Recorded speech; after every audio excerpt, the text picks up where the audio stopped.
Halo, ketemu lagi dengan saya. Kali ini kita akan melanjutkan kembali chapter kemarin.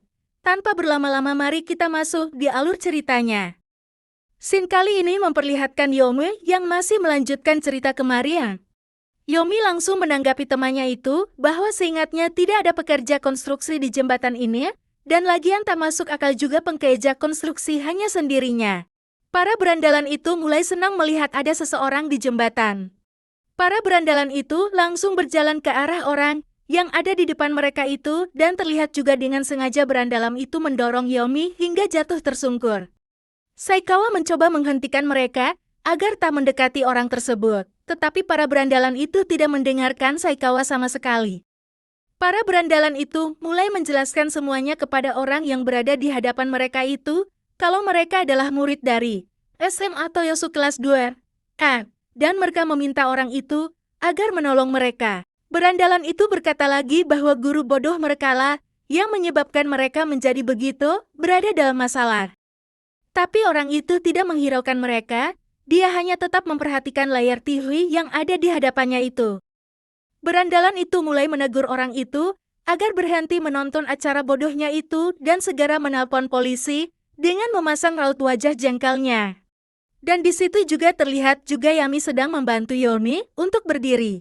Belum selesai berandalan itu menyelesaikan kata-katanya, tiba-tiba siaran itu rusak dan berganti menjadi siaran darurat. Terlihat siaran itu berganti menjadi siaran live. Selamat sore, saya Presiden Tower. Siaran langsung dari program spesial kami, The Unfortunate. Terlihat di acara TV itu tertulis, berita terkini, kriminal baru telah tiba. Mulai terlihat isi dari berita itu yang menjelaskan bahwa hari ini sekelompok kriminal baru yang telah ditemukan menuju Daiba, penyebab datangnya mereka adalah membunuh gurunya sambil memperlihatkan di layar semua tersangka yang menjadi terdakwa pada kasus gurunya mereka itu. Terlihat juga gambar Yomi dan Yami di layar menjadi salah satu tersangka juga pada kasus ini. Kemudian diperlihatkan di layar semua rekap kejadian yang pernah terjadi, seperti perundungan yang dilakukan berandalan, yang berulang-ulang, penolong yang datang menolong dengan setengah hati dan para pengecut yang diam saja. Semua itu dipertontonkan di layar televisi itu. Terlihat Yomi dan Yami kaget melihat diri mereka juga termasuk dari daftar kriminal itu. Sedangkan para berandalan itu hanya terdiam syok melihat reka adegan yang ditampilkan di layar itu. Dan begitulah tewasnya seorang guru yang bernama Yabuche. Penyebab tewasnya korban adalah karena rundungan sekelompok murid-muridnya sendiri. Begitulah isi siaran berita itu yang memberitakan tewasnya seorang guru bernama Yabuche. Yomi begitu kaget melihat isi dari berita itu dan mulai bertanya-tanya dalam hati tentang bagaimana mereka bisa mendapatkan video-video itu. Dan mereka mulai menjelaskan lagi tentang para terdakwa itulah yang telah mendorong Yabuchi menemui ajalnya. Dan untuk itu mereka harus dihukum. Dan kemudian, berita itu mulai menampilkan gambar simbol seperti gambar yang pernah dilihat pakai Yabuchi di chapter 1 yang lalu. Isi berita itu mulai mengatakan bahwa saya dengan ini memakai kuasa presiden untuk memberikan hukuman mati pada terdakwa dan kota Daiba akan menjadi saksinya. Saksikanlah jembatan kabel dari neraka.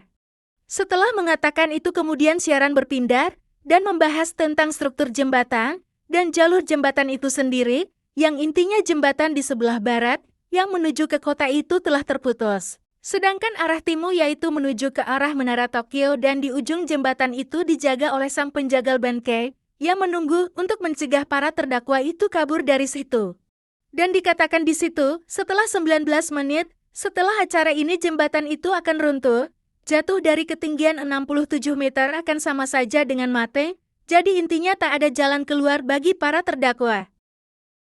Dan acara itu mengatakan, satu-satunya cara untuk keluar dari situ dan menyelamatkan diri adalah dengan membunuh sang penjagal bangkai. Namun, bahkan jika mereka berhasil kabur, kesalahan mereka tak akan berubah, mereka akan tetap diburu hingga akhir. Tetapi, jika mereka berhasil melewati semua cobaan neraka yang menantinya, dan mereka berhasil mencapai Tokyo, dia akan memberikan kepada mereka pengampunan Spider Astrid. Kira-kira apa ya pengampunan presiden itu? Apakah mereka akan bebas dari hukuman ini? Atau hanya orang-orang terpilih saja kah? Dan presiden apakah yang dimaksud di acara berita itu ya?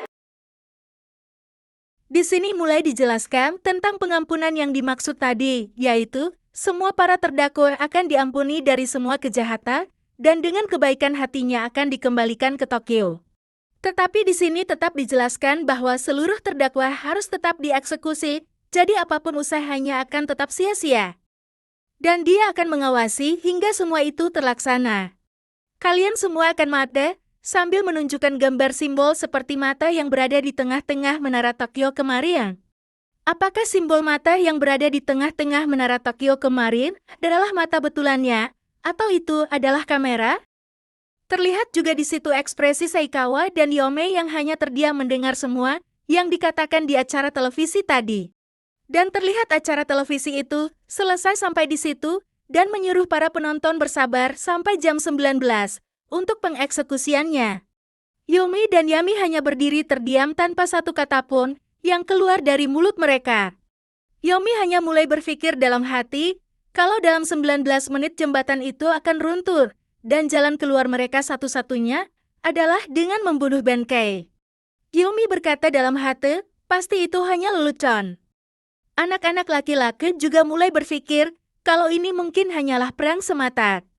Yang lain juga mulai bertanya, kira-kira stasiun TV mana yang melakukan ini semua? Sedangkan anak perempuan hanya menanggapi perkataan anak-anak laki-laki tadi dengan berkata, kalau begitu jembatan aneh ini juga pasti settingan juga. Anak lain mulai meragukan semua itu dengan bertanya, maksudmu Yabuchi juga? Mereka berpikir kalau Pak Yabuchi juga hanya bagian dari ini semua. Setelah mendengar itu semua para berandalan itu mulai marah dan mengatakan beraninya mereka menakuti mereka.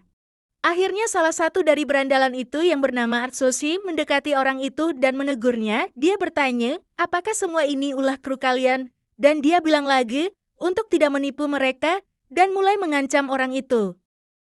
Orang itu akhirnya meresponnya dan mulai menoleh ke arah Atsushi sambil menghentikan skop yang dia pegang di permukaan jembatan itu. Sontak mereka semua kaget dengan tanggapan orang itu.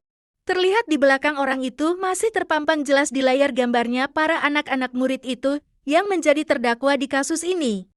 Orang itu mulai menatap Atsushi, lalu memutar kepalanya 180 derajat ke belakang seperti burung hantu, dan mulai memperhatikan gambar para terdakwa itu di layar televisi itu. Atsushi yang tidak dijawab pertanyaannya mulai menegurnya kembali agar mengatakan sesuatu sambil mengulurkan tangannya ke arah pundak orang itu.